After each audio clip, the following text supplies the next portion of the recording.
영원히 찬양하리라. 영원히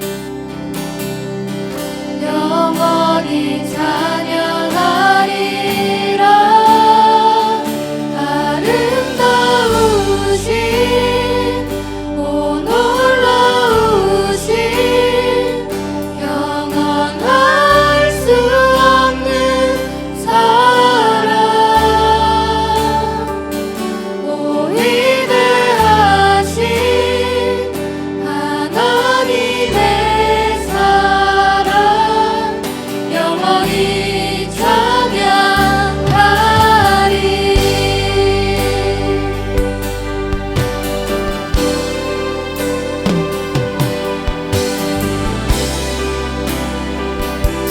다 함께 고백합시다.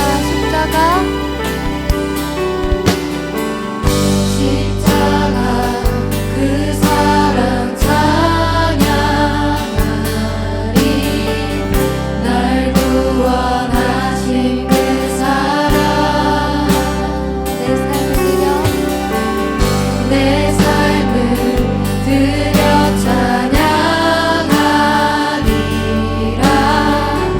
놀라우신 주의 사랑. 우리 한 번 더 고백할까요? 십자가 그 사랑 찬양하리.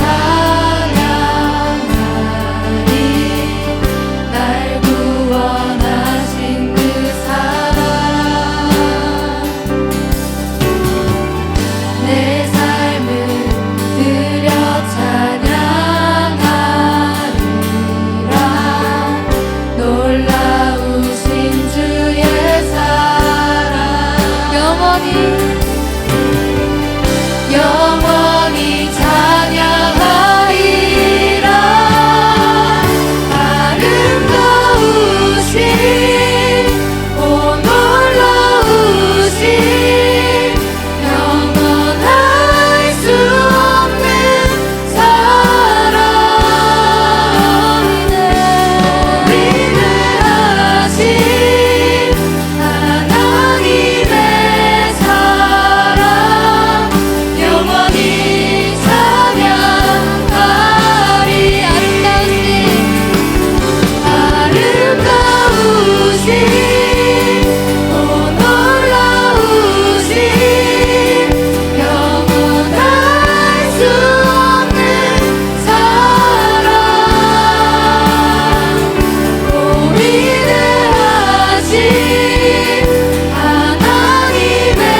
우리와 영원히 함께하기 위하여서 그분의 아들까지 기꺼이 내어주신 하나님의 그 크신 은혜, 그 사랑의 마음이 우리 안에 가득 차길 소망합니다.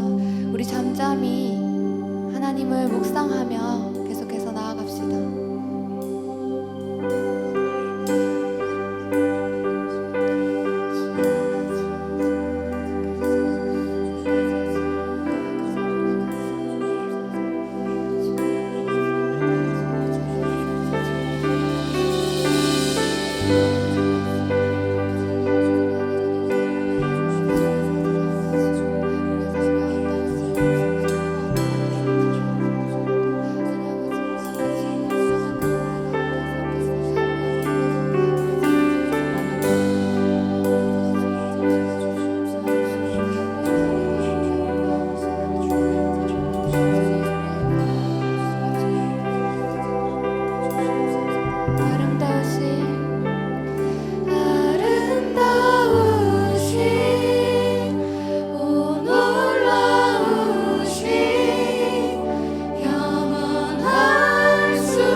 고백합시다. 영원한 사귐에 날 초대하시는 주님을 누리며 사는 것, 날 지으신 대로 날 부르신 대로 주님과 함께 걷는 삶.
주님을 따르며 순종하며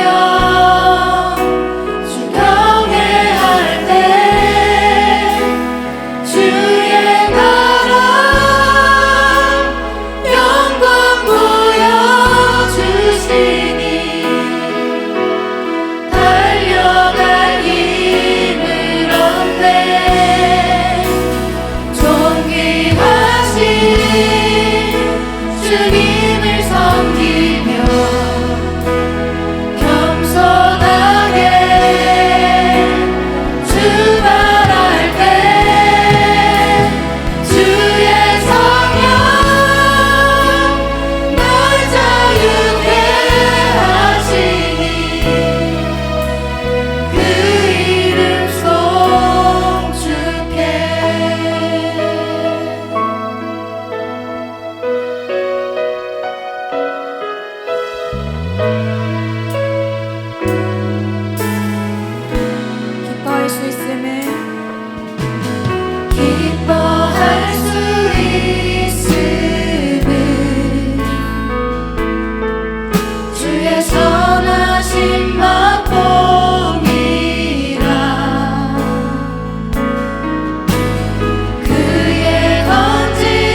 말씀하소서.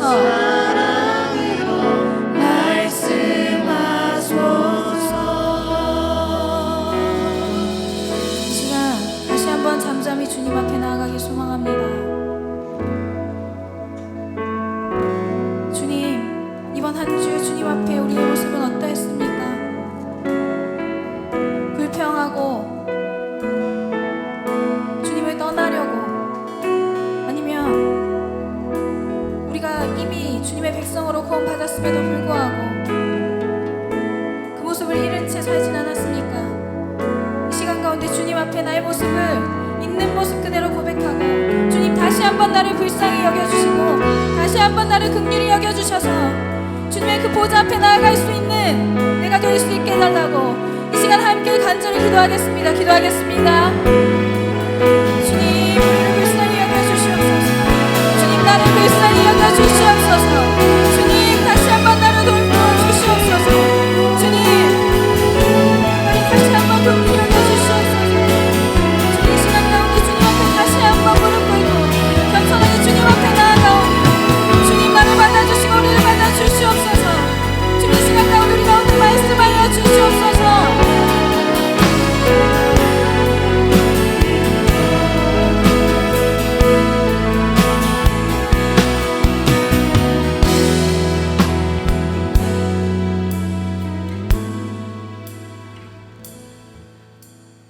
사랑이 많으신 하나님 아버지, 힘들고 어려운 상황 가운데 안전하게 보호해 주시고 귀하고 값진 예배의 자리에 나오게 해주셔서 감사드립니다. 오늘은 특별히 상반기에 하나님께서 베풀어 주신 은혜를 돌아보며 감사드리는 맥주 감사 주일로 드리게 하심을 감사드립니다. 온갖 좋은 것으로 먹이시고 입히시는 하나님의 크신 은혜와 사랑을 누리면서도 감사하지 못하고 남들과 비교하여 불평하며 나누기보다는 더 가지려고 했었던 우리의 죄와 허물을 용서하여 주옵소서. 코로나 중에도 늘 동행하시고 돌봐주신 은혜를 기억하며 적은 것이라도 감사를 표시하는 행동하는 믿음을 허락하여 주옵소서. 또한 주의를 돌아보는 여유롭고 멋진 삶을 사는 우리 아포슬 되게 하여 주시옵소서.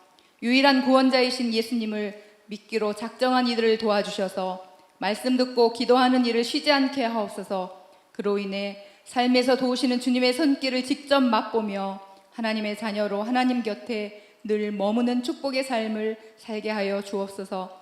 우리에게 여러 가지 심한 고난을 보이신 주께서 우리를 다시 살리시며 땅 깊은 곳에서 다시 이끌어 올리시리이다. 주님 말씀하셨사오니 삶의 문제 가운데 좌절하고 불안해하는 지체들을 불쌍히 여겨주시사 우리를 살리시는 분은 오직 하나님이심을 믿고 하나님께 부르짖어 기도하며 말씀대로 행동하는 믿음의 진보가 있게 하여 주옵소서. 이제는 모두가 두려움을 떨쳐버리고 함께 교회에 나와 예배 드리게 하여 주시옵소서. 원치 않는 질병에 고통당하는 자들이 예배를 통하여 치유를 경험하게 하시고 여러 가지 염려와 문제를 가지고 기도하는 지체들이 예배를 통해 갖고 싶다고 다 주시지 않고 오직 가장 좋은 것, 합당한 것으로 주시는 주님의 충분한 응답을 맛보게 하여 주시옵소서.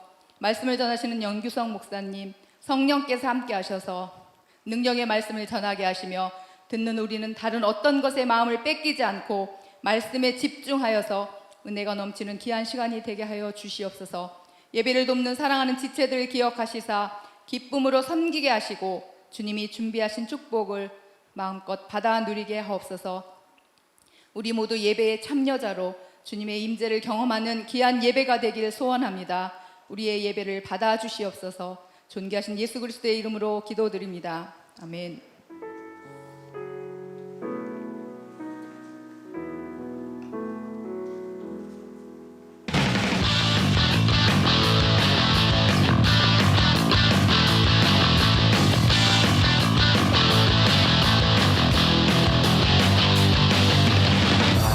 청년아포슬 7월 5일 뉴스입니다. 오늘은 덜 덥냐 주일입니다. 음료 한 잔 덜 마시고 선교와 구제에 더 힘쓰는 아포슬이 됩시다. 맥주 감사 주일입니다. 하나님께서 베풀어 주신 은혜를 돌아보며 감사의 예배를 올려드리는 아포슬이 됩시다. 코로나19 관련 안내입니다. 대구 동신교회 청년 아포슬은 정부 차원의 감염병 예방 7가지 수칙을 철저히 준수하며 정상적으로 예배를 드리고 있습니다. 방역을 철저히 진행한 후 예배를 드리고 있으니 가능하신 모든 분들은 걱정하지 마시고 현장에 오셔서 공동체 예배를 드리시기 바랍니다. 예배 시간이 오후 3시 30분으로 변경되었습니다. 입장은 3시부터 가능합니다. 4시 이후로 오시는 분은 4층 소망홀로 오시면 됩니다. 주차는 수성대학교 주차장을 이용해 주시기 바랍니다.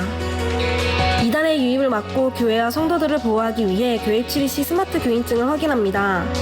교회 등록을 원하시는 분은 비정관 1층에서 카드를 작성해 주시고 예배 후 비정관 3층 302호로 오시기 바랍니다. 예배 중에는 꼭 그린존 스티커가 부착된 좌석에 앉아주시고 예배가 끝날 때까지 반드시 마스크를 착용해 주시기 바랍니다. 헌금 시간에 헌금 바구니가 돌지 않도록 의자 중간에 앉으신 분들은 복도 쪽으로 이동해서 헌금해 주시기 바랍니다. 영상 예배 시 헌금은 온라인 헌금으로 대체합니다. 예시를 잘 지켜서 송금하시기 바랍니다. 다음 주부터 새가족 양육이 재개됩니다. 다음 주 예배 후 기신자팀은 2층 미드몰, 초신자팀은 1층 기쁨몰에서 드리니 새가족 리더들의 안내를 받아주시기 바랍니다. 7, 8월 큐티책을 비정관 3층 임원단 데스크에서 판매합니다. 포유 초청 예배 때 찍은 사진을 액자에 담아드립니다. 임원단 데스크에서 찾아가시면 됩니다. 대구 동신교회 담임 목사님이신 권성수 목사님의 주일 설교 3분 요약을 유튜브를 통해 시청하실 수 있습니다. 그 외 여러 다양한 영상들은 아포슬 공식 SNS에서 확인하실 수 있습니다. 아포슬 실시간 영상 예배를 드리시는 분들은 각자의 자리에서 몸과 마음을 정갈하게 하고 집중해서 예배를 드리시기 바랍니다. 7월 5일 아포슬 뉴스 여기서 마칩니다.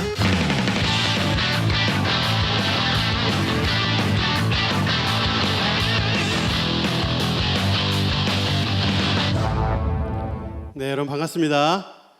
자, 옆 사람 가면 인사하겠습니다. 반갑습니다. 잘 오셨습니다. 네, 오늘도 우리 새로 오신 분들이 많이 오셨는데요. 우리 10분 정도 오셨는데 우리 박수로 환영하겠습니다. 처음 오신 분들 너무 환영합니다. 잘 오셨습니다. 감사합니다. 덜더 음식 주간입니다. 덜더 음료 주일이군요. 여러분 음료 한 잔을 줄이고 헌금하시면 귀한 곳에 흘러갑니다. 여러분 기억하시고 음료 한 잔 한번 줄여주시기를 부탁을 드리고요. 또 우리 오늘은 맥주 감사 주일입니다. 맥주 감사 주일은 상반기를 감사하는 날이에요. 그래서 상반기 동안 우리를 지켜주시고 보호하시고 인도하신 하나님께 감사하는 마음으로 여러분 오늘 함께 예배에 임하시면 좋겠고, 또 오늘은 특별히 맥주 감사 헌금을 드리는 날입니다. 그래서 담임 목사님께서는 이런 감사절에는 연인과 함께 식사하는 정도의 금액 정도는 하나님께 드리면 좋겠다, 이렇게 목회 방침 가지고 계신데요. 여러분 참고하셔서 헌금해 주시기를 부탁을 드리겠습니다. 우리 3시 반 이 예배, 현장 예배를 이렇게 여러분들이 꾸준히 참석해 주고 계신데요. 우리가 계속 열심히 예배를 드리고 있습니다. 물론 서울이나 대전이나 광주 쪽에서 이런저런 안 좋은 소식들이 들려집니다만, 그런 대부분의 교회들은 마스크를 착용하지 않거나 안전거리를 유지하지 않았거나 이런 방역 수칙들을 지키지 않았을 때 생기는 일입니다. 대구 동신교회는 최선을 다해서 정부 차원에서 요구하시는 모든 감염병 예방 수칙을 다 지키고 있습니다. 여러분 안심하시고 예배하시면 되고요. 부탁드리기로는 여러분 예배 중에도 좀 더우시고 좀 불편하시더라도 마스크를 꼭 착용을 해주시고, 코가 나오는 것도 안 됩니다. 내려가지고 좀 편안하게 하시려는 분도 계신데 가능하면 힘써서 해주시길 부탁을 드리고요. 그리고 주중에도 여러분 꼭 주의를 해주세요. 요즘 이제 대구에서는 이제 확진자가 많이 나지 않는 분위기여서 그런지 좀 편안하게 다니시는 분들이 많이 계시더라고요. 그래서 여러분들은 교회를 생각하는 마음과 또 하나님께 영광 돌리고자 하는 그런 마음으로, 한 사람입니다. 한 사람만 실수하면 아차 하는 그 순간에 교회 폐쇄, 또 대구 동신교회는 대구에서 가장 중심된 교회인데 다 이슈화가 되고 또 이렇게 되거든요. 이렇게 되면 또 하나님께 또 우리가 누가 될 수 있으니까 꼭 좀 신경 써주시기를 바라고요. 교회 오실 때는 차 가지고 오시는 분들은 수성대에다 올려대시고 주차 스티커를 받으시면 무료로 사용하실 수 있습니다. 4시 이후로 오시는 분들은 저희가 소망홀로 안내하고 있습니다. 이제 예배 중에 왔다 갔다 하거나 이렇게 하면 또 저희가 예배에 집중할 수 없고 또 이 공간도 충분하지 않기 때문에 저희가 소망을 열어서 그렇게 늦게 오시는 분들을 안내하고 있음을 기억을 해주시기를 부탁드리겠습니다. 여러분 계속 이 코로나 기간 동안에 여러분 선물 받으실 거 있고 이렇게 챙기실 거 있잖아요. 임원단 데스크에 가서 문의하시면 되는데요. 임원단 데스크는 3층 비정관 3층 로비에 있습니다. 그쪽에 오셔서 가져가시면 되는데, 특별히 오늘은 지난주 4U 예배였는데 4U 예배 때 사진 찍으신 분들 있잖아요.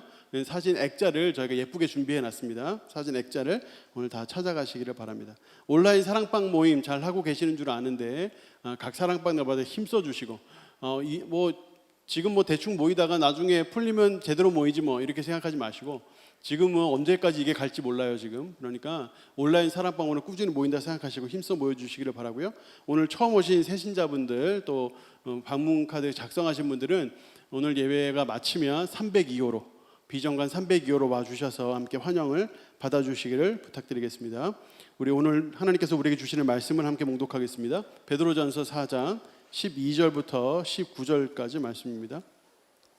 베드로전서 4장 12절부터 19절까지 말씀인데요. 제가 먼저 읽고 여러분 읽고 이렇게 교독해서 읽고요. 마지막 절을 함께 읽도록 하겠습니다. 베드로전서 4장 12절부터 19절 말씀입니다. 사랑하는 자들아, 너희를 연단하려고 오는 불시험을 이상한 일 당하는 것 같이 이상히 여기지 말고 오히려 너희가 그리스도의 고난에 참여하는 것으로 즐거워하라. 이는 그의 영광을 나타내실 때에 너희로 즐거워하고 기뻐하게 하려 함이라. 너희가 그리스도의 이름으로 치욕을 당하면 복 있는 자로다. 영광의 영 곧 하나님의 영이 너희 위에 계심이라.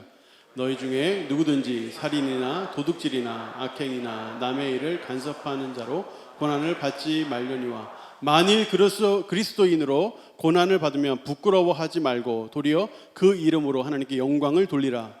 하나님의 집에서 심판을 시작할 때가 되었나니 만일 우리에게 먼저 하면 하나님의 복음을 순종하지 아니하는 자들의 그 마지막은 어떠하며, 또 의인이 겨우 구원을 받으면 경건하지 아니한 자와 죄인은 어디에 서리요. 같이 읽겠습니다.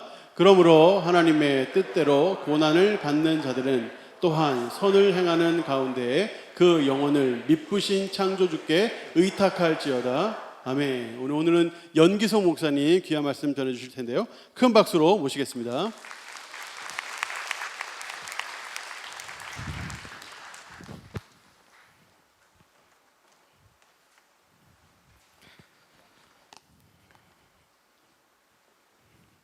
자, 여러분 안녕하세요.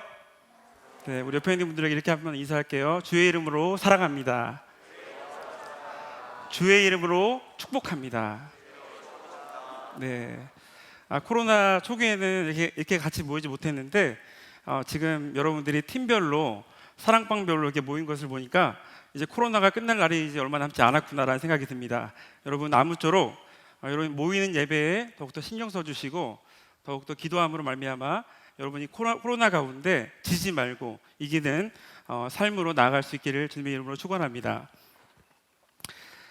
미켈 탕코라고 하는 사람이 지은 좀 이상한 사람들이라는 책이 있습니다. 저는 이 책을 직접 읽지는 않았지만은 블로그를 참조했는데 이 책에 나온 그림들이 너무 재밌어요. 또 그림으로 나와 있어서 쉽고 재미있게 이 책을 이해할 수 있을 것 같습니다. 한번 그림 보여주세요. 여러분 화면에 그림이 있는데 뭐가 좀 이상한 것 같아요?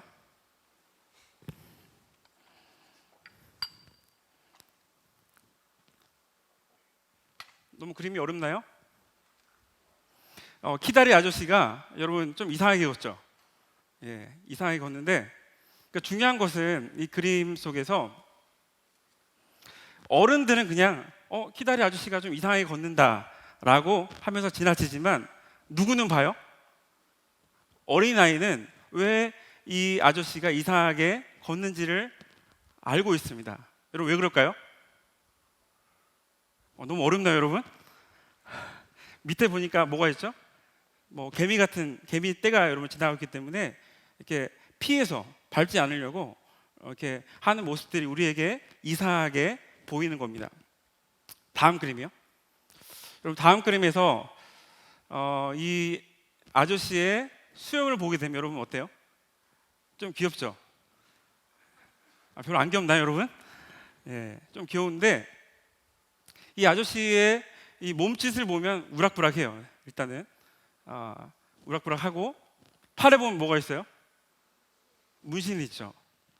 예, 문신인데 이 아저씨는 마음이 참 따뜻한 사람이에요. 왜냐하면 이 강아지들이 지금 다 재밌게 놀고 있는데 유독 한 강아지만 저기 외딴 곳에서 떨어져서 홀로 있는 거예요. 그래서 이 아저씨가 마음이 참 따뜻한 아저씨라서 그 강아지의 친구가 되어주는 그런 재미있는, 여러분 별로 재미가 없게 보고 있지만 재미있는 그림입니다.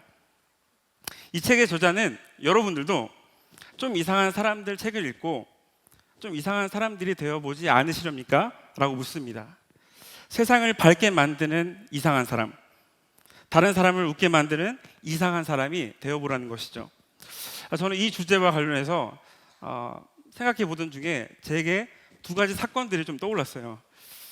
여러분, 제가 장교로 복무하면서 이렇게 병사들은 이제 내무반에서 같이 생활하지만 저는 따로 숙소에서 이렇게 있었는데 추석 명절 때 휴가를 못 나가고 거기 안에 있으면서 너무 대패 삼겹살을 먹고 싶은 거예요. 배고프죠? 갑자기 먹은 얘기하니까 배고프죠, 여러분. 먹고 싶어가지고 한번 참았어요. 그래도 내가 좀 추석 명절인데 어떻게 나 혼자 좀 처량하게 먹을 수가 있지? 왜냐하면 주변에 제가 아는 사람도 다 휴가를 갔고 저 혼자밖에 없었기 때문에 나가려면 혼자 나가서 먹어야 되는 거예요. 그래서 용기를 냈어요. 용기 내가지고 제가 안양역에 100명 정도가 모이는 고깃집에 들어갔습니다. 들어가가지고 처음에 제가 좀 부끄러움 많이 타는데 그냥 앉았어요. 앉아가지고 3인분을 시켰어요. 3인분을 시켜가지고 거기다가 이제 제가 계란찜에다가 된장찌개에다가 그 다음에 마지막 콜라까지 풀코스로 제가 먹었던 적이 있었습니다. 저는 그때 너무나도 부끄러웠어요. 사실 머리도 짧고 다 사람들이 알아볼 텐데 라는 생각도 있었지만은 좀 약간 마음에 혼자라는 생각이 너무나도 혼자 처량하다 너무 이렇게 그런 생각을 해보았습니다. 두 번째는 제가 고등학교 시절에 제가 이제 분당 우리교회가 있는 고등학교를 나왔는데요. 제가 고등학교 2, 3학년 때 여러분 그렇게 안 보이시겠지만 신앙부 차장 부장을 제가 했습니다. 여러분 별로 안 놀라시네요, 그렇죠? 그래서 제가 2년 연속으로 너무 이렇게 좀 제가 뭐 그때 잘한 건 없지만 하나님 은혜로 너무 잘 봐주셔가지고 신앙부 차장 부장을 연속으로 이렇게 연임하면서 제가 기독교 동아리 학생들과 함께 국기계양대 여러분 아시죠? 국기계양대는 여러분 폐쇄된 그런 곳이 아니고 다 누구나 모일 수 있는 곳인데 거기에서 기독교 학생 동아리 한 10명 정도가 모이는 그런 인원을 가지고 아침 6시 반부터 8시까지 기도를 했습니다. 기도했는데 여러분 처음에 많이 떨리더라고요. 떨리고 기도도 잘 안 돼요. 왜냐하면 교회에서 기도할 때는 참 안정감 있고 좋았는데 거기서 많은 사람들이 지켜보는 또 지나가면서 또 다 볼 거 아니에요. 제 몇 학년 몇 반이네 하고 볼 거 아니에요. 그런 시선 때문에 처음에 좀 많이 힘들었습니다. 그렇지만 어느 날 갑자기 기도하다가 갑자기 축구하다가 비 맞고 몸에 흠뻑 젖어서 에라 모르겠다 하고 이제 계속 비 맞는 물에 흠뻑 젖는 그런 이미지가 갑자기 떠오르는 거예요. 그래서 에라 모르겠다 그냥 이왕 열심히 하는 거 열심히 해보자 해가지고 기도를 더 열심히 하고 뭐 소리도 지르고 막 그랬습니다. 그럴 때 제 친구들이 하는 말이 뭐냐면 너는 매일 외계인 부르냐고 저한테 얘기했습니다. 그때 좀 충격적이기도 했는데 그런 말도 한두 번 듣다 보니까 나중에는 그냥 아무렇지 않더라고요. 그래서 2년 동안 제가 계속해서 하루도 빠짐없이 아플 때 딱 한 번 있었어요, 여러분. 그래가지고 하루 빼고 나머지는 계속 제가 국기계양대에서 저 혼자도 기도한 적도 있었습니다. 그래서 기간을 지켜가면서 했는데 저에게 특별한 경험이었습니다. 여러분 제가 두 가지 말씀드린 저 이야기를 들으면서 여러분 어떻게 생각하시나요? 원래 사람은 다른 사람들과 이상한 다른 일을 하게 될 때 두렵게 돼요. 초조함이 몰려오고 내가 잘못된 거 아니야? 라는 생각을 하게 되죠. 특별히 우리나라는 집단적인 그런 문화가 있기 때문에 이곳에서 떨어져서 다른 일을 하게 되면 다른 사람들 시선을 굉장히 신경 쓰게 됩니다. 그럴 때 안타까운 것은 이러한 느낌과 생각들로 인해서 변화의 길을 중도에 포기하고 그냥 낙담하고 있을 수 있다는 사실입니다. 그런데 계속해서 진행하다 보면 우리의 눈에 그동안 보이지 않았던 나의 실체들, 나의 전제들이 보이기 시작하고 그것들을 극복하게 되면 더 변화의 장소로 우리가 갈 수 있다는 것이죠. 여러분, 아까 서두에 말씀드린 키다르 아저씨 여러분 어떻게 생각하시나요? 키다르 아저씨는 어른들은 아무도 못 봤어요. 아마 어른은 보지 못할 수 있을 거예요. 근데 어린아이들, 호기심을 가지고 그 장면을 보는 어린아이들에게는 보였습니다. 그래서 이상한 일을 우리가 만날 때 또 하나의 다른 경계적인 공간을 만들어낸다는 것이죠. 그리고 그 공간에는 분별을 필요로 한다는 것이죠. 하나님의 어릿광대라는 책이 있는데 이 책에서 예수님의 이상한 삶을 표현하면서 경계성적인 삶을 사신 분이라고 묘사하고 있습니다. 예수님은 사실 우리가 성경을 보면 알 수 있겠지만 참 경계성적인 삶을 사셨어요. 특별히 당시의 전통적인 남성상, 집이 있고 거처가 있고 그다음에 이제 나그네처럼 순례하는 삶이 아니고 그 안에 정착해서 자기 이름을 드러내는 삶이 그 당시의 남성상이었는데 그런 삶과는 거리가 멉니다. 그리고 남성과 여성 사이에 통념들이 있었는데 예수님은 그것도 파괴하십니다. 특별히 식사 관습도 파괴하시죠. 당시에 세리들과 제인들과 함께 식사를 하시면서 또 권세 있는 또 바리새인들의 집에 초청받을 때도 일부러 소외된 자들을 데리고 갑니다. 마치 트릭스터와 같아요. 트릭스터란 말은 뭐냐면 도덕적인 관습을 무시하고 사회 질서를 어지럽히는 장난꾸러기 같은 존재를 말합니다. 예수님이 이렇게 하셨던 이유는 무엇일까요? 그 당시에 하나님 나라를 잘 몰랐던 사람들에게 하나님 나라의 질서와 새로운 복음의 물결을 예수님이 만들어내신 것입니다. 그렇다면 경계성이라는 말은 무엇일까요? 여러분 좀 말이 어려울 수 있는데 경계성이란 말은 사실 문지방 같은 용어예요.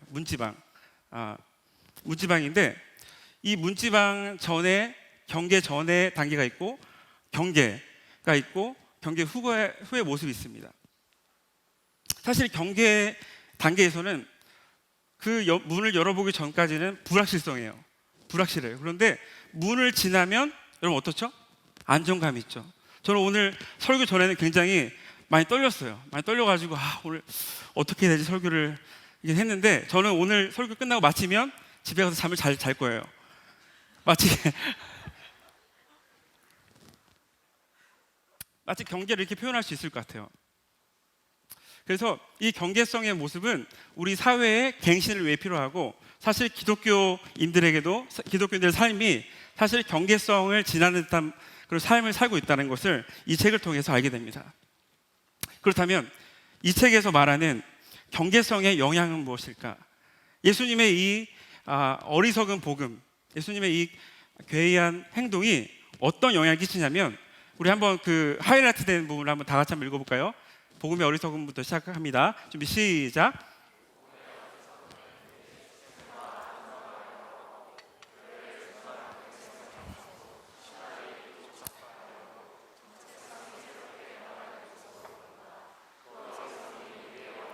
철의 신학, 안정적인 정체성을 향한 우리의 욕망을 향해 도전하기 때문입니다.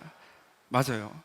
예수님의 복음적인 삶이 어리석음이 가르침이 이 사회가 안정하고 싶은 그런 욕망을 가로막아요. 가로막고 신학이 특별히 교회로 하여금 신학이 전통으로 해서 고착화되고 생각이 굳어져 버린 생각을 이 변화성이 있는 공간으로 자꾸 교회를 이끌어 가신다는 그런 뜻을 이 책을 통해서 우리가 살펴볼 수 있습니다. 그 다음 그림 보여주시면 이 그림 무엇이냐면 마치 파업하는 것 같아요. 제가 있었던 남아공에 한 조나단 지피로라는 작가가 그린 그림인데 어떤 일에 대해서 파업하는 것이에요. 수레들의 원형이라고.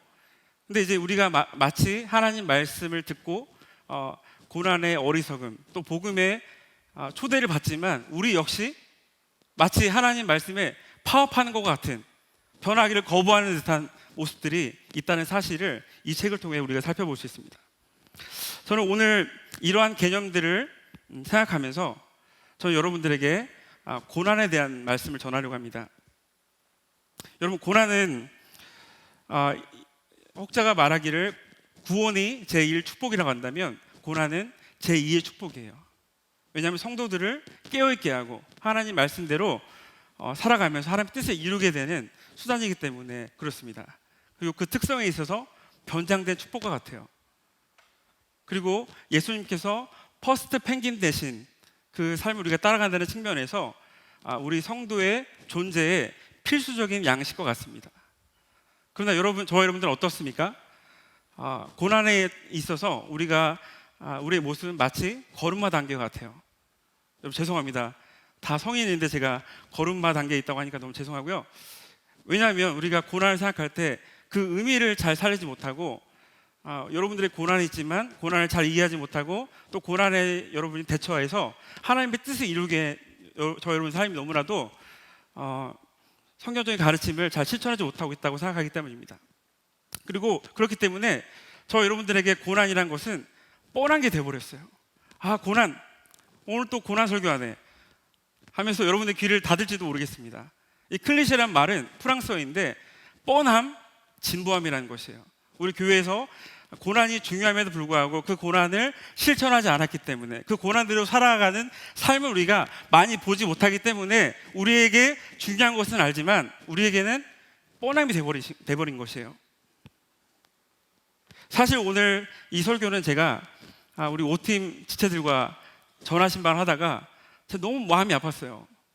다양한 고통으로 또 직장에서 여러 가지 가십으로 고통당하고 있는 지체들 생각할 때 제가 전화로 10분, 20분 이야기하면서도 시원하지 못했어요. 제가 고난에 대해서 이야기하고 있지만 정말 진정한 가르침을 제가 주고 있지 못하다. 저 역시도 정립되지 못하는 모습을 보게 되면서 내가 한번 고난에 설교를 해야겠다라고 생각했습니다. 저 오늘 설교를 통해서 우리 아포슬 5팀 지체들뿐만 아니고 5팀 여러분 사랑합니다.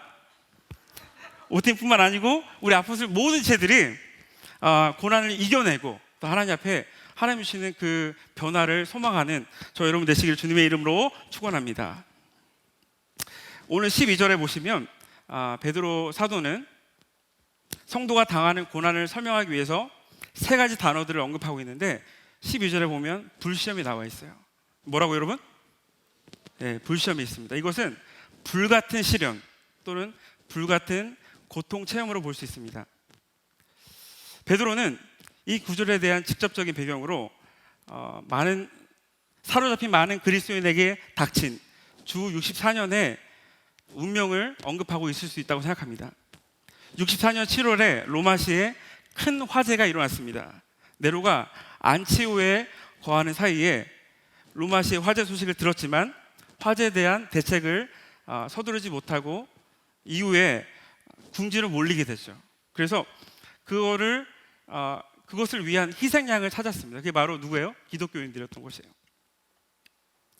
기독교인들에게 혐의를 두면서 그들을 처형하기 위해서 누네카시와 같은 존재들 그리고 시민들에게 만족감을 주기 위해서 사자의 먹이가 되게 하기도 하고 화형에 처하게 하기도 했습니다. 이후로도 기독교에 대한 박해는 4세기 동안 진행되는데 이 기간 동안에 많은 순교자들이 있었습니다. 어떤 사람들은 화형을 당하기도 하였고 어떤 사람들은 투기장에서 사자에게 찢겨서 죽임을 당하기도 했고 어떤 사람은 단두대에서 죽기도 하였습니다. 여러분 불시험은 우리에게 딱 이 단어를 들었을 때 불과 관련된 어떤 형벌 이런 것들을 생각하기도 하지만 초대교회 역사에서 볼 때 그리스도인에게 다가오는 끔찍한 고난들을 총칭한다고 볼 수 있습니다. 저 여러분들 삶에도 불과 같은 시험 또 화형은 당하지 않지만 여러분들이 정말 생각하기도 힘든 그런 고난들을 당할 때 우리가 불같은 시험이라고 말할 수 있을 것 같습니다. 특별히 화형을 당할 때 순교자들의 모습이 어떻냐라는 걸 보게 되면 순교자들은 불기운이 연기와 함께 숨통을 막아오지만 그들은 찬송을 불렀습니다. 그리고 천국과 내세 소망을 입체적으로 그들에게 증거했습니다. 그리고 그들이 한마디 내뱉은 말들은 주옥 같은 단어들이에요. 아마 우리가 현대 그리스도인들 중에서 정말 믿음이 신실하다 할지라도 그런 주옥 같은 고백들을 할 수 있는 사람이 많지 않다고 생각해요. 그렇지만 그들은 그 시련 속에서, 그 불과 같은 시험 속에서 그들은 하나님 앞에 진정으로 고백을 하고 또 영광 돌렸던 그런 사람들이었습니다. 14절에 보시면 치욕이 나와요. 여러분, 치욕이 무엇일까? 성도가 당하는 고난 중에서 말로 학대를 당하거나 모욕을 당하거나 조롱을 당하는 정신적인 고통을 우리가 치욕이라고 부를 수 있습니다. 여러분, 베드로 사도는 이 구절을 언급하면서 마태복음 5장 11절의 말씀을 마음에 떠올렸음이 분명합니다. 마태복음 5장 11절을 다 같이 한번 읽어볼게요. 준비 시작.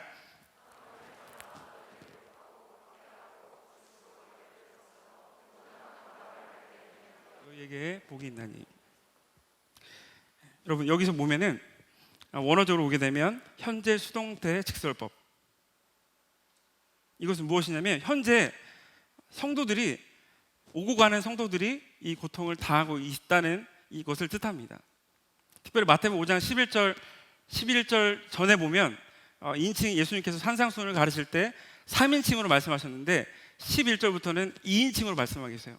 이것은 무엇을 의미하냐면 저 여러분들의 삶에서 지금 당하는 고난 속에서 이런 치욕의 문제가 굉장히 성경이 중요하게 다룰 만큼 우리에게 중요한 것이다. 여러분이 만약에 치욕을 당하고 있다면 이상한 게 아니구나. 내가 하나님의 자녀로서 이러한 고통을 당하는 것이 이상한 것이 아니구나라는 생각을 해볼 수 있습니다.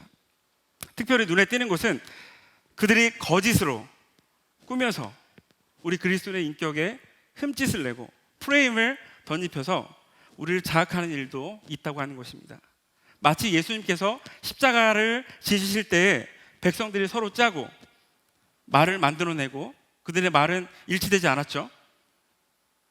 그리고 악한 말로 예수님을 충동하려고 했던 그런 이미지가 생각나게 됩니다. 13절에 보시면 사도 베드로는 고난을 언급하고 있는데 여기 보시면 원어적으로 보면 고난들이에요. 고난이 한 단어가 아니고 고난들입니다. 복수형입니다. 이것은 무엇이냐면 우리 주변에 있는 고난들이 한 가지만 있는 게 아니에요. 여러 가지, 여러분이 아마 살면서 느끼고 있을 거예요. 마치 고통의 백화점과 같은 우리에게 고난의 백화점이 항상 있음을 보면서 여러분들이 매일매일 힘들어하고 지치고 또 영적으로도 힘들고 또 혼란스러움을 경험하기도 합니다. 그래서 저 오늘 말씀을 통해 여러분들은 우리에게 당한 모든 고난들을 여러분들이 한번 떠올리면서 그 가운데 우리가 아까 어린아이가 분별을 가지고 봤던 것처럼 이 고난 속에서 하나님께서 원하신 뜻이 무엇일까? 그런 분별을 할 수 있는 그런 안목이 우리에게 필요하다는 것입니다. 그렇다면 베드로 사도는 성도들이 겪고 있는 고난에 대해서 어떻게 살라고 말씀하셨을까? 다시 12절로 가보시면 12절에 사랑하는 자들아 너희를 연단하려고 오는 불시험을 이상한 일 당하는 것 같이 이상히 여기지 말고 라는 말씀이 나옵니다. 여러분, 이상하게 여긴다는 말은 뭐냐면 당혹스러운 놀람이에요.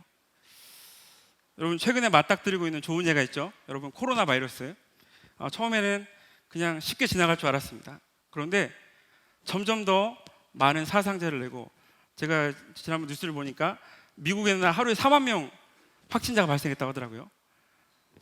그럴 만큼 그 위세가 점점 수그러들만 하면 더 기세가 높아지고 그런 상황에 있는데 마치 코로나 바이러스가 약한 불시험과 같습니다.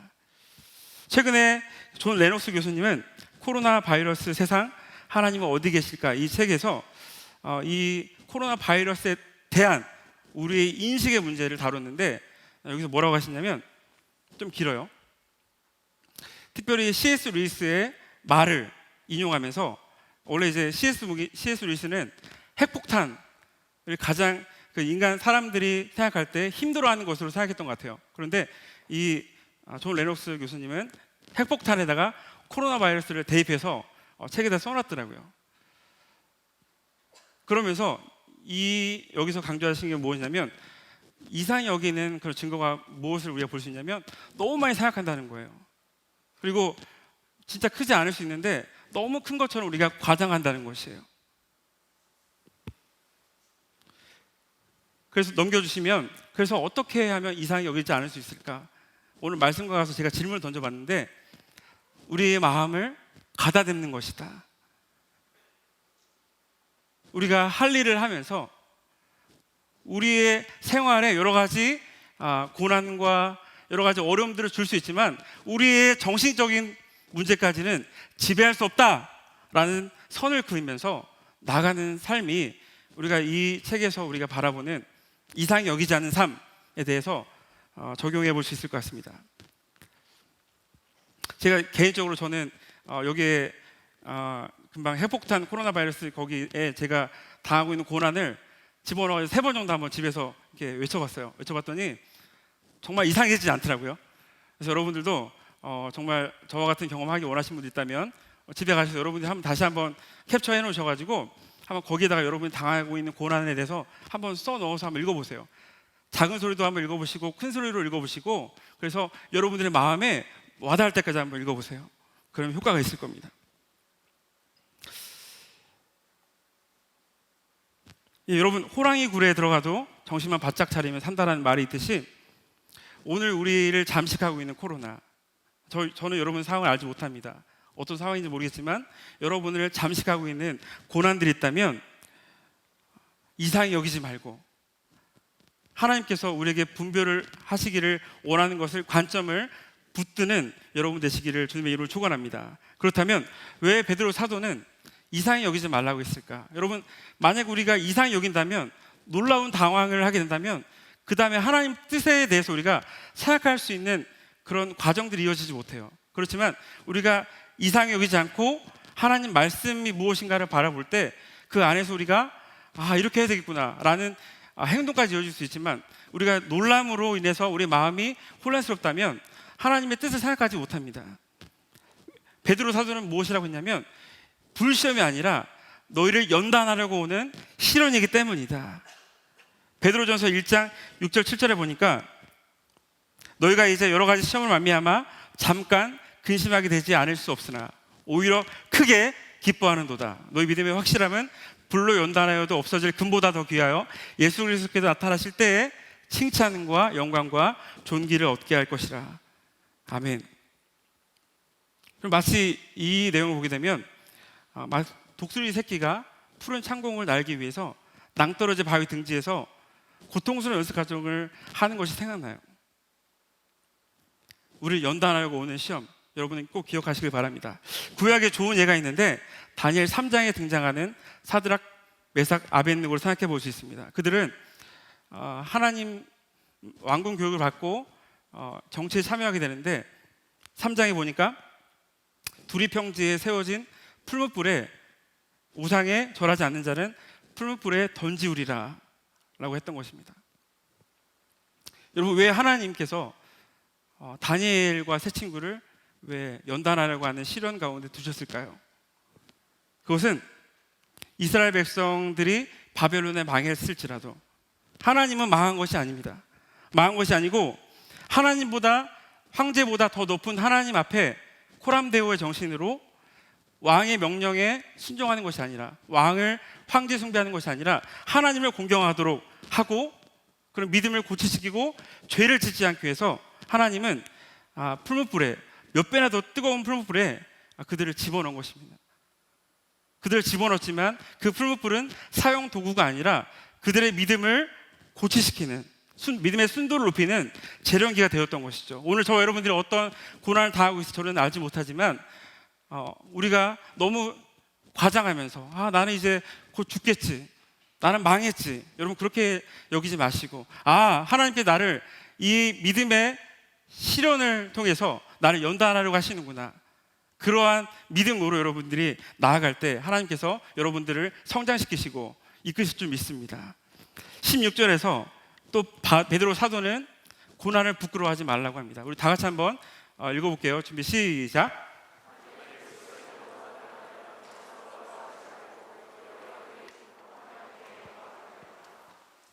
여러분 고난을 여기 앉아있는 저와 여러분 어느 누구도 고난을 당하기 원치 않습니다. 그런데 중요한 것은 이 고난에는 어느 정도 수치 요소가 있어요. 특별히 오늘날 삶의 질이 높아짐에 따라서 많은 사람들이 명예를 위하고 명예를 신경 쓰는 이 시대 가운데 이런 수치로 인한 부끄러움을 당하는 고난은 저 여러분들이 너무나도 힘들 수밖에 없어요. 그 가운데 우리가 수치를 당할 것을 두려워해서 그 고난을 거부할 수도 있습니다. 아까 수레들의 원형 마차처럼 마차를 모아가지고 마치 파업을 하듯이 우리 마음, 하나님 말씀을 우리가 순종한다고 하지만 그 마음 속에서는 우리가 수레들의 원형을 그리고 있을지도 모르겠어요. 그렇지만 여러분, 고난을 부끄러워해서는 안 됩니다. 그리고 고난 속에서 피하려고 해서도 안 됩니다. 사도는 오히려 그리스도인으로 고난을 받으면 부끄러워하지 말고 그 이름으로 하나님께 영광을 올려드리라 라고 적극적으로 우리에게 권면하고 있습니다. 여러분, 왜 그럴까요? 14절에 보시면 우리가 부끄러움과 수치를 경험할 때 우리가 부끄러워하지 않을 이유를 발견하게 되는데 하나님의 영, 영광의 영이 우리와 함께 계시기 때문입니다. 여러분 믿습니까? 우리의 약함을 지원하시고 우리를 강화시키시고 우리가 무엇을 말할지, 우리가 어떤 말로 그들에게 지혜롭게 대할지 성령께서는 우리에게 역사하셔서 알게 하시고 우리의 모든 생각과 모든 마음을 평강으로 인도하셔서 당황하지 않게 하십니다. 여러분, 이거는 해본 사람들만 알아요. 여러분, 스데반이 어떻게 순교했습니까? 그가 하나님께서, 예수 그리스도께서 하나님 우편에 계신 것을 보지 않았습니까? 하나님의 영광이 그 순교당하는 고난 가운데 있었던 것입니다.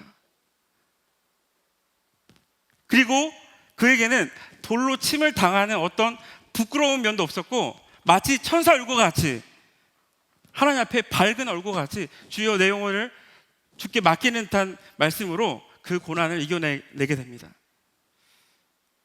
어떤 주석가는 이 부분을 해석하면서 모든 신자들이 성령을 갖고 있는 반면에 베드로 사도는 그리스도를 위해 고난받는 자들은 더 큰 성령을 받는다고 암시하는데, 이는 성령께서 고난 당하는 자들에게 새 힘을 주시고 능력을 부여하시며 평강을 주시기 때문이다 라고 말했습니다.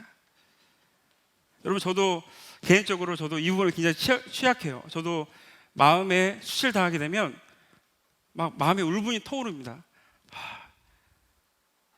폭발하지 않으면 속이 완전 문드러질 것 같아요. 그렇지만 루터가 말했던 것처럼 하나님이 함께 하시면 다수다 이런 말을 했는데, 하나님이 우리와 함께 하시면 아무리 천만인이 우리를 치러 온다 할지라도 하나님 함께 계신 것 때문에 우리가 그들을 이기며 압도할 수 있다는 사실입니다. 마지막으로 베드로 사도는 즐거워하고 기뻐하라 라는 명령을 하게 되는데, 여러분, 소극적인 차원에서 부끄러워하지 않는 것이 소극적인 차원이라면 적극적인 차원에서는 베드로 사도가 성도들에게 기뻐하라고 하는 것입니다. 여러분, 그것은 먼저 우리가 그리스도의 영광의 고난에 참여하는 것이기 때문입니다. 저는 15절의 말씀에 비추어서 여러분에게 이런 질문을 해봅니다. 우리가 받는 모든 고난들이 그리스도의 고난일까요? 혹시 죄가 있음으로 받는 주어지는 고난은 없을까요? 여러분 생각을 해보게 돼요. 여러분, 제가 그 상담을 해보면 많은 고난을 당하고 있는데 정말 하나님 말씀에 신실하고 그리스도인으로 하나님의 뜻대로 그리스도의 이름으로 고난당하는 사람은 많지 않다라는 생각을 해보게 됩니다. 여러분, 침울하실 필요 없어요. 여러분 다 지금 하나님의 뜻대로 지금 고난 당하고 계십니다. 그렇지만 혹시 죄가 있어서 여러분이 그것 때문에 고난을 당한다면 하나님 편에 있어서는 우리가 볼 때 권장할 만한 것이 아니라는 사실입니다. 이것은 우리에게 무엇을 뜻하냐면 우리가 고난에 대해서 분별할 수 있는 마음이 필요하다. 여러분, 우리가 죄로 인한 고난을 피해야 되죠. 죄로 인한 고난을 우리가 당해야 되는 것이 아니고 죄로 인한 고난이 우리에게 있다면 피해야 돼요. 그리고 예수 그리스도의 이름으로 고난을 당한다면 우리가 더 열심히 뛰어들어야 됩니다. 그리스도인들 15절에 보시면 세상 사람들의 일에 어설프게 간섭하거나 살인이나 도적질로 악행이나 여러 가지 죄악들로 만약에 고난당하는 일이 없어야 한다고 베드로 사도는 말하고 있으면서 베드로전서 2장 20절에 보니까 죄가 있어 자기 매를 맞고 참으면 무슨 칭찬이 있으리요? 라고 말씀합니다. 여러분, 이러한 이런 것들로 인해 주어지는 고난은 죄값에 대한 보응이며 하나님의 영광을 가리기 때문에 저 여러분들이 특별히 주의해야 될 것임을 믿습니다. 본문을 유심히 보시면 베드로는 성도들이 신앙과 정체성으로 인해서 당하는 그리스도의 고난을 다양한 차원에 설명하고 있어요. 여러분, 우리가 다음의 표현을 우리가 보면서 우리가 예수 그리스도의 고난에 참여한다는 것이 무엇일까 한번 생각을 해보게 됩니다. 고난을 우리에게 다가오는 당혹스러움이나 여러 가지 부정적인 것으로 보는 것이 아니라 긍정적으로 연단이라고 보는 시각, 그리스도의 고난에 내가 참여하겠다고 하는 시각, 내가 현재 고난을 당하고 있다면 내가 지금 그리스도의 이름으로 고난을 받아야지. 많은 사람들이 나를 볼 때 이 사람은 정말 그리스도인이었다라는 생각을 할 정도로 내가 지금 고난당하고 있지만 그리스도인으로 고난을 더욱 당하기를 힘써야지. 하나님이 때때로 하나님께서 나에게 말씀하셨다면 내가 움직이지 않고 이곳에서 하나님의 온전한 인내를 감내하며 내가 고난을 당해야지. 여러분, 이런 모습들이 우리에게 있어야겠죠.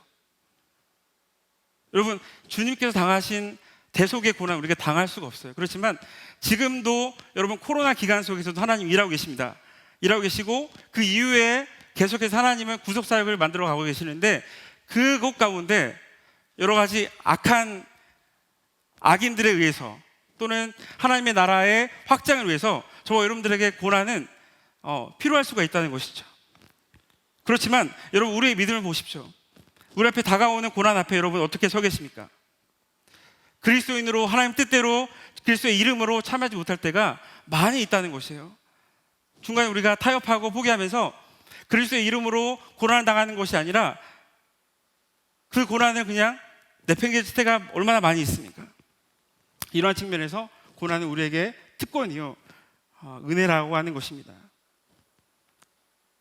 여러분, 그리스도의 고난에 참여한 자들은 기뻐하게 됩니다. 왜요?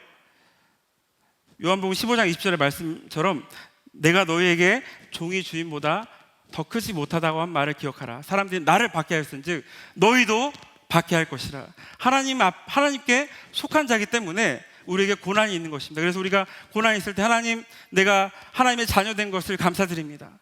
하나님, 지금 이 핍박은 나를 위한 핍박이 아니고 내가 그리스도께 속했기 때문에 이 세상의 어둠에 있는 사람들과 다르기 때문에 내게 고난이 주어지는 것이군요. 내가 하나님 말씀대로 살기 때문에 나에게 이 고난이 주어지는 것이군요. 여러분들이 그렇게 고백하면서 하나님께 영광을 돌려야 됩니다. 그리고 또 기뻐해야 될 이유가 뭐냐면 미래적인 차원이에요. 그의 영광을 나타내실 것이기 때문입니다. 로마서 8장에 보면 그리스도와 함께한 상속자, 여러분, 저와 여러분들은 모래 위에 지은 집 같이 없을 존재들이 아니에요. 하나님의 상속자입니다. 하나님의 상속자가 되기 위해서 우리가 고난을 받는 것은 당연하다. 이것이 바로 로마서 8장의 가르침입니다.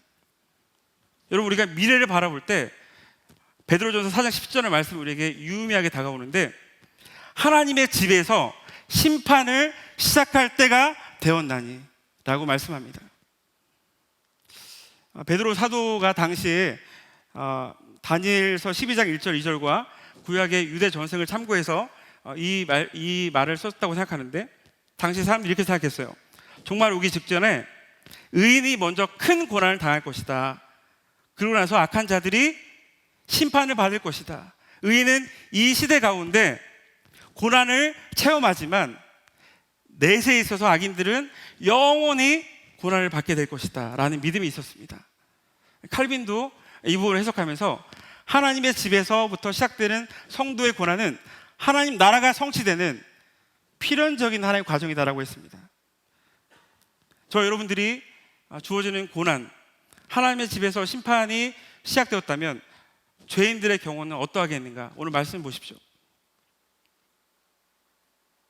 여러분, 칠흑같이 어두운 밤이 지나면 새벽이 오듯이 하나님의 집으로부터 시작되는 성도의 고난이 칠흑같이 어둡고 힘들지만 새벽이 그리스도의 영광이 나타날 것을 도래하기 때문에 우리가 인내함으로 기뻐할 수 있는 여러분 되시기를 주님의 이름으로 축원합니다. 12절에 쓰인 불시험이 나와 있는데 이 불시험은 사실 아까 제가 말씀드리지 않았지만 계시록에서 심판을 뜻할 때도 이 불시험이 쓰였어요. 이 성도들은 악인들이 경험하는 불시험, 심판 때의 불시험을 미리 경험하는 것이에요. 근데 이 불시험의 용도가 달라요. 불신자들에게는 앞으로 망하고 끔찍히 겪을 고통이지만 성도들은 이러한 심판들을 통해서 하나님 앞에서 경성하며 자신을 돌아보며 더욱더 온전하게 담대함으로 하나님 말씀을 지켜나간다는 것입니다. 그래서 성도들이 갖고 있는 담대함이 무엇이냐면 요일서 3장 21절, 요일서 4장 17절에 나와 있는데 어떤 담대함을 가지고 있느냐. 하나님 앞에 경성을 말미암아 죄악에 대한 걱정이 없습니다. 책망할 것이 없어요. 성도들은 이미 경성을 받고 하나님 앞에 서 있기 때문에 책망할 것이 없어요. 그리고 그 사랑이 이 고난을 통해서 온전히 이루어지게 됩니다. 마음에 하나님으로 인해서 마음이 온전히 기뻐하게 되고 그 사랑이 우리에게 전가되기 때문에 우리 날마다 기뻐할 수밖에 없는 사실입니다. 저는 아까 여러분 혹시 유심히 제목을 보신 분들이 있으면 봤을지 모르겠지만 제가 아까 부제목을 하나 달았습니다. 한번 보여주세요. 아까 제가 부제목을 달았는데 부제목에 그리스도의 고난에 답하다라는 제가 설교 고난 경계적 삶을 초대 그다음 밑에다가 제가 부제로 그리스도의 고난에 답하다라는 말을 써놨습니다. 제가 이 성경을 설명하면서 여러분들이 어느 정도 말씀에 대한 이해는 됐지만 목사님 그렇다면 현실적인 차원에서 아직도 고난에 대한 대답이 안 된 거 아니에요? 저한테 혹시 나중에 물으실까 봐 제가 고민하다가 더 책을 찾아보고 하나의 말씀을 연구하다가 칼빈의 말한 것을 제가 보게 되었습니다. 여러분 칼빈 다 아시죠? 칼빈이 저도 몰랐어요. 사실 몰랐는데 하나님의 숨어 계심이라는 말을 썼더라고요. 여러분 하나님이 숨어 계시기 전에 우리와 먼저 가까이 계십니다. 사실 왜냐하면 하나님의 아들도 우리가 똑같이 고난을 당하셨던 분이기 때문입니다. 그래서 칼빈은 이렇게 말하는데 성도들은 비록 고난 중에 불안과 공포와 근심 중에 빠진다고 할지라도 하나님께서 우리에게 처한 모든 환경을 다 아신다. 그리고 그들을 떠나지 않고 권능으로 보존하시고 지배하시고 조정하신다. 고난을 떨쳐버리시는 게 아니에요. 고난을 던져버리는 게 아니고 고난 속에서 여러분들이 지배받고 하나님의 말씀을 지배받고 조정받고 위로받는 것이 하나님의 뜻입니다. 하나님은 여러분들이 아까 신앙에 있어서 여러분 닥친 고난 속에서 오늘 말씀에 따라서 경계성적인 고난을 통과할 때 우리 많이 너무 떨려요. 자신이 없어요. 울 것 같아요. 하나님 그러나 우리를 목자 되신 하나님께서 우리를 지도하시고 인도하시고 이끄신다는 사실을 우리가 굳게 믿어야 됩니다. 하나님의 선하심, 이 선하심 우리와 뗄래야 뗄 수 없는 관계입니다. 하나님의 선하심만이 우리를 안정시키시고 우리를 붙드시고 우리를 하나님께서 원하시는 길로 이끄시기 때문에 저 여러분들이 아무리 고난 속에서 하나님 저 이제 그만하고 싶어요. 저 고난 당하기 싫어요. 저 이제 그만 포기하고 예전에 애굽 사람들처럼 그냥 그곳에 돌아갈래요 라는 마음이 있을지라도 하나님은 저 여러분들을 보호하시고 인도하시고 조정해 가시면서 위로를 하신다는 것을 여러분 꼭 기억하세요. 그런데 하나님은 숨어 계시기도 하세요. 왜 숨어 계시냐? 여러분 왜 숨어 계실까요? 소극적으로 저 여러분들이 너무나도 연약하기 때문이에요. 여러분 칼빈이 썼던 설명 한번 보세요. 이렇게 말했습니다. 이렇게 말합니다. 인간에게 고난이 있을 때 하나님의 도우심을 자신의 규범에 따라서 저울질하면서 그 저울질이 끝나면 하나님을 부르게 돼요.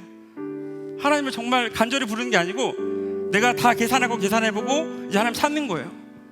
즉시 손을 뻗어서 응답하지 않으시면 아 됐어 하나님 됐어 저 나 혼자 할 거야 이런 마음을 가지고 용기를 잃고 심지어는 절망하기까지 한다는 사실입니다.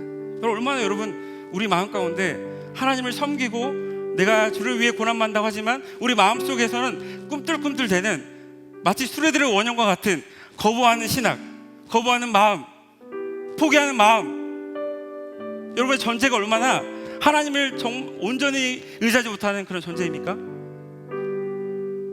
그런데 하나님은 스스로 숨어 계시기도 하세요. 어떨 때 숨어 계시냐? 칼빈은 재미있는 말을 쓰는데, 이는 마치 어떤 신하에게 화가 나서 분노 때문에 잠시 신하들을 뒤로 물리는 것과 같다고 말하고 있습니다.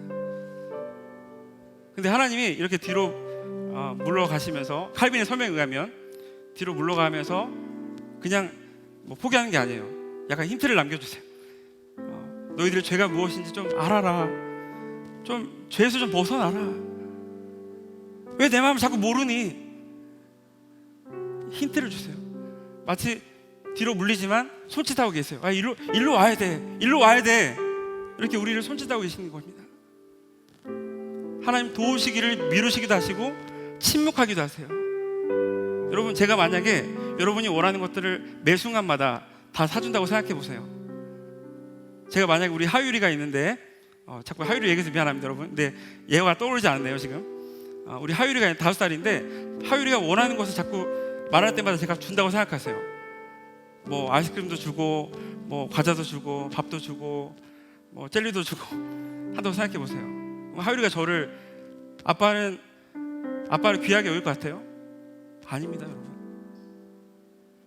하나님께서 우리가 원하시는 것을 다 들어주신다면 우리 안에 있는 우상에 관한 부분들을 우리가 보지 못해요. 그래서 하나님 때때로 우리에게 뒤로 물으시기도 하는데, 그것은 뭐냐면 우리 안에 있는 우상이 얼마나 이렇게 많은지를 보기 위해서 뒤로 물리시기도 하시고 또 침묵하기도 하시는데, 우리를 더욱더 기도하게 하시려고, 그 고난 가운데 경계성 속에서 기도를 통해서 내가 하나님께서 원하신 뜻이 무엇인지를 분별하려고, 아까 어린아이가 마치 키다리 아저씨의 이 개미들이 행렬하는 것을 본 것처럼 특별한 호기심을 가지고 분별할 수 있게 보려고 하나님 우리를 때때로 그렇게 인도하신다는 것입니다. 여러분, 얼마나 하나님 좋으신 분 아니세요 여러분? 여러분들이 고난 가운데 혹시 하나님은 아무리 찾아도 보이지 않으셔 라고 생각할 때가 있다면, 여러분 이 말씀을 칼빈의 고면을 생각하면서, 오늘 말씀을 생각하면서 여러분들이 선하신 하나님, 나를 변화시키시는 하나님, 내 고착화된 것들을 깨뜨려버리고, 오늘 찬양이 있다 나오는데 마음을 깨뜨려버리고 하나님께서 원하시는 변화의 장소로 우리를 부르신 하나님, 그 하나님 여러분들이 기억하고 바라볼 수 있기를 바랍니다. 결론을 맺겠습니다. 여러분, 하나님은 우리에게 고난을 주세요. 우리 고난의 길로 인도하시는데, 이 고난은 바로 경계성적인 삶이에요. 하나의 공간을 만들고 하나의 말씀을 분별할 수 있는 분별력이 필요합니다. 여러분, 그러나 이 가운데 우리는 아까 수레들의 원형처럼 거부해요. 파업해요.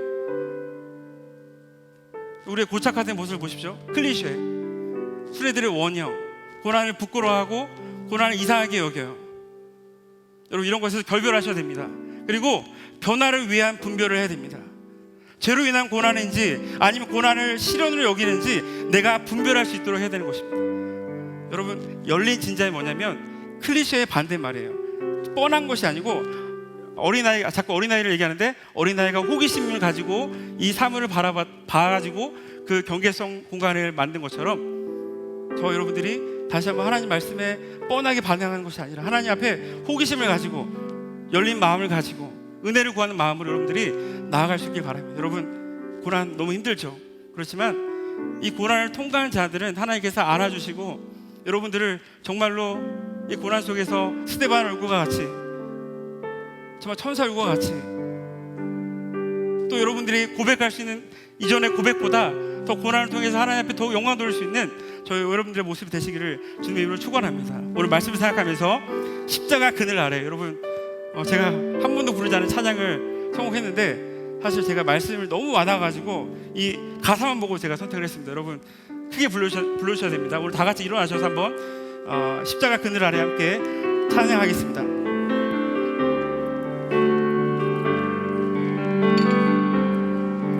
십자가 그늘 아래 주의 성소로 가네, 주의 풍성한 긍휼 나를 이끄시네, 나의 영혼이 주를 간절히 바라나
이끄시네. 나의 영혼이 주를 간절히 바라나이다. 주의 완전한 임재 날 새롭게 하네. 성령이여 날 이끄소서. 아버지의 마음 한가운데 내 맘 깨뜨리 살게 하소서. 성령이여 인도하소서. 내 삶의 뜻을 이루어지라. 십자가 우리 손을 들고 성령이여 날 이끄소서 서로 찬양하겠습니다. 성령이여 날 이끄소서. 아버지의 마음 한가운데 내 맘 깨뜨리 살게 하소서. 성령이여 인도하소서. 내 삶의 뜻을 이루어지리라. 십자가 앞에 날 드립니다. 시간 함께 기도하겠는데요. 저는 이 가사 속에서 주님, 주의 완전한 임재 날 새롭게 하실 줄 믿습니다. 주의 풍성한 긍휼, 내가 하나님의 사랑을 의심하지 않고 하나님 앞에 맡겨주신 그 고난의 길을 당당히 걷게 할 줄 믿습니다. 하나님, 내 마음 가운데 혹시 철의 신학으로, 하나님 비고착화된 신학으로 내 마음이 뭉쳐져 있다면 하나님 내 마음을 깨뜨려 주시고, 하나님 내게 오늘 당한 고난 속에서 오늘 하나님의 뜻을 발견하며 아버지 내가 버려야 될 것들을 버리게 하시고 하나님 붙잡아야 될 것 붙게 하셔서 하나님 열리진지함으로 하나님의 인도하심을 얻는 그런 귀한 시간이 있게 해주옵소서. 특별히 여러분들이 닥쳐있는 고난 가운데 여러분이 지금 하나님 앞에 기도하시면서 하나님 은혜를 주시옵소서. 내가 이곳 가운데 하나님 변화의 공간 나가기 원합니다. 하나님 나를 지도하시고 하나님 붙잡아 달라고 이 시간 한번 주여 외쳐 기도하겠습니다. 주여. 하나님 아버지 은혜를 감사합니다. 하나님 아버지 역사하시고 하나님 아버지 붙잡아주시기를 원합니다. 하나님 주의 은혜 가운데 하나님 인도해 주시옵소서. 하나님 아버지 주님 인도해 주시기 원합니다. 하나님 오늘 주께서 인도하시고 하나님 나를 붙잡아 주시옵소서. 하나님 내 안에 하나님 고착화된 아버지 것들이 있다면 하나님 주여 버리게 하시고 결권하게 하시고 하나님 주의 이체의 세계로 나아갈 수 있도록 하나님 도와주시옵소서. 영원히 나를 비추고 나의 구원이시니 하나님 내 마음을 두려워하리요. 하나님 내 마음에 영원히 어려운 일을 주소서. 하나님 내 가운데에서 하나님 아버지 너무너무 것 같은 아버지 그런 마음을 그의 마음들을 주의 끌어주시고 빛을 비추시고 하나님 오늘 나 하나님의 하나님의 은혜를 경험할 수 있도록 하나님 역사에 오르시옵소서. 오늘 고난 속에서 지옥 속에서 하나님 여러 가지의 고난 속에서 하나님 불쌍 가운데 있는 그들이 있으시가 하나님 그들을 붙잡아주시고 주의 은혜로 그들을 호위하시고 하나님 붙잡아주시옵소서. 하나님 은혜 주시옵소서. 성령이여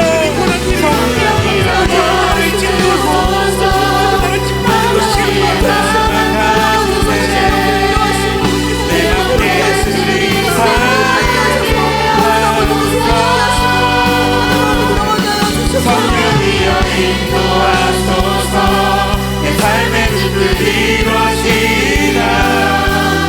십자가 앞에 날 드립니다. 하나님 아버지 은혜를 감사합니다.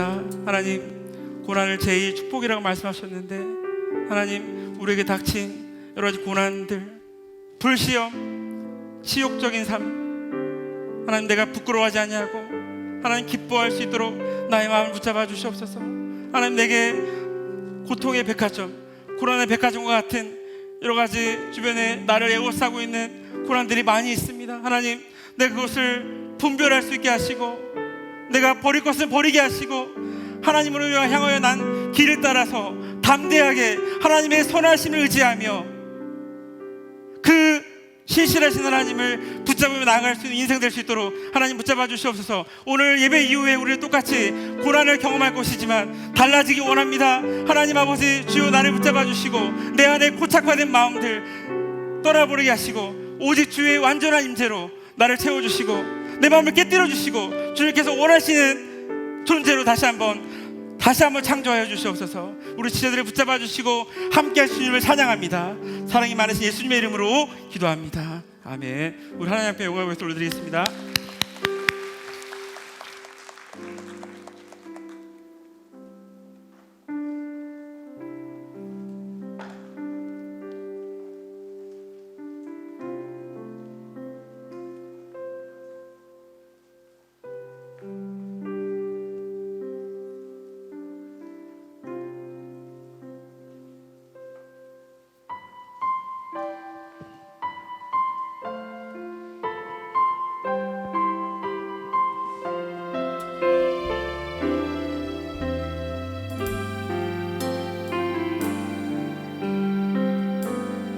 나의 만족과 유익을 위해 가지려 했던 세상 일들 이제 모두 다 해로 여기고 주님을 위해 다 버리네.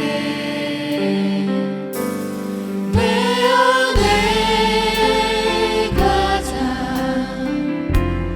귀한 것 주님을 알미라. 모든 것 되시며 의와 기쁨 되신 주 사랑합니다.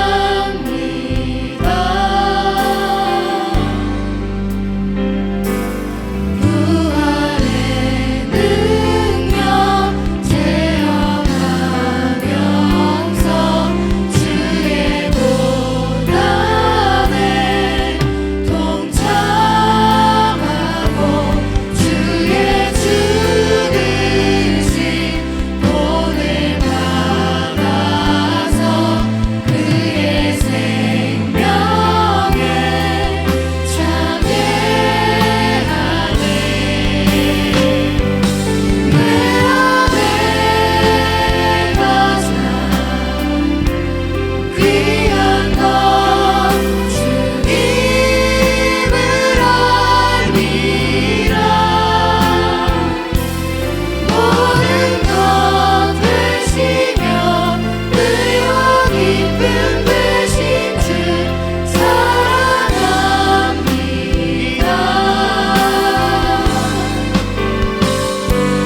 내 안에 가장 귀한 것 주님을 알미라. 모든 것 되시며 의와 기쁨 되신 주 사랑합니다. 내 안에 가장 귀한 것 주님을 알미라. 모든 것 되시며 의와 기쁨 되신 주 사랑합니다.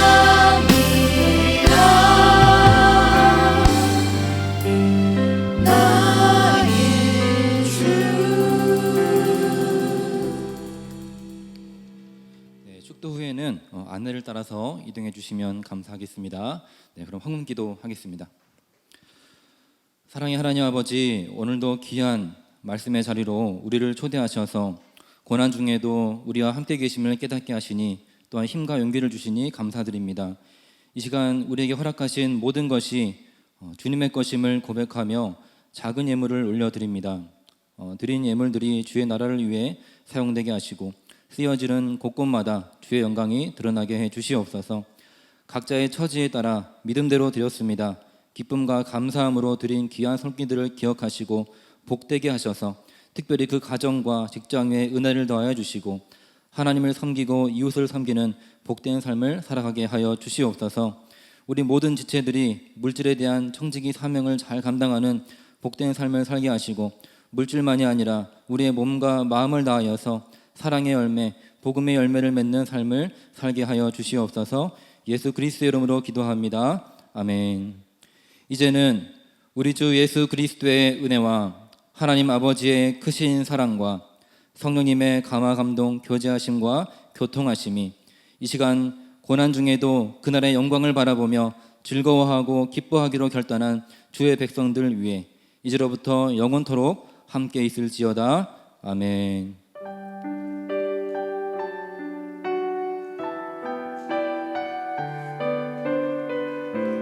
네, 예배를 마쳤습니다.